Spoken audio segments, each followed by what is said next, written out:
خداوند یسوع کے عظیم جلالی مقدس نام میں آپ سب کو میرا سلام۔ میرے عزیزوں، خدا کے لوگوں، پیارے مسیحوں،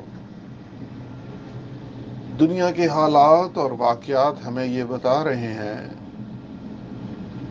اور چلا چلا کر بتا رہے ہیں کہ اب ہم اخیر زمانہ کے اخیر حصہ میں آ پہنچے ہیں۔ اب عنقریب اسرائیل اور فلسطین کا معاملہ حل ہونے کی جانب گامزن ہے اور اس آخری معاہدے کی جانب بڑی تیزی سے رواں دواں ہے، جس معاہدے کے بارے میں دانیل میں بھی پیشن گوئی ہے اور جس معاہدے کا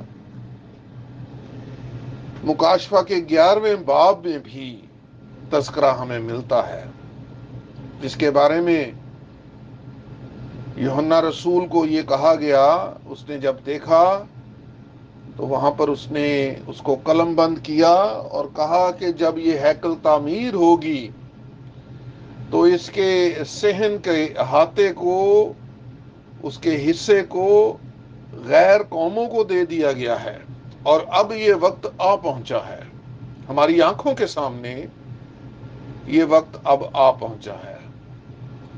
میرے عزیزوں، ریپچر بہت قریب ہے اور بائبل ہمیں بتاتی ہے، خدا کے کلام میں لکھا ہے کہ جو مسیح میں ہے وہ نئی مخلوق ہے۔ خداوند یسوع مسیح اس دنیا میں نئی مخلوق کو لینے کے لیے آ رہا ہے۔ اگر آپ کے اندر ابھی تک وہ پرانا انسان کہیں نہ کہیں آپ کے اندر موجود ہے تو اس سے چھٹکارا حاصل کرنے کی ضرورت ہے۔ نئی مخلوق ہمیں بننا پڑے گا۔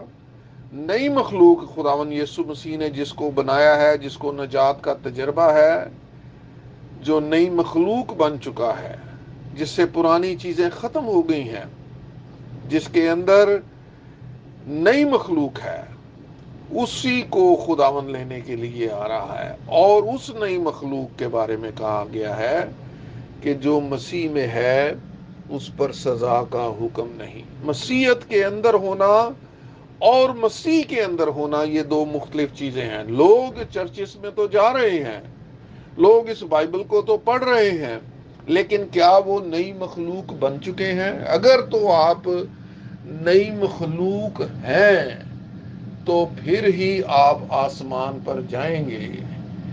یہ زمینی مخلوق کا آسمان پر کوئی کام نہیں ہے اور نہ ہی خداوند اس کو لینے کے لیے آ رہا ہے۔ میرے عزیزوں، نئی مخلوق ہمیں بننا پڑے گا۔ خداوند یسوع مسیح کے ساتھ صرف نئی مخلوق ہی جائے گی، اسی کو وہ لینے کے لیے آ رہا ہے۔ صرف مسیحیت میں ہونا کافی نہیں ہے کہ ہم کرسچن ہیں، نہیں، مسیح کو جاننا، مسیح میں ہونا پڑے گا تو پھر ہی ہمارا کام بنے گا۔ خداوند آپ کو برکت دے۔ God bless you. میری دعائیں آپ کے ساتھ ہیں۔ آج صبح اس چھوٹے سے میسیج کے وسیلہ سے خداوند آپ کو برکت دے۔ آمین۔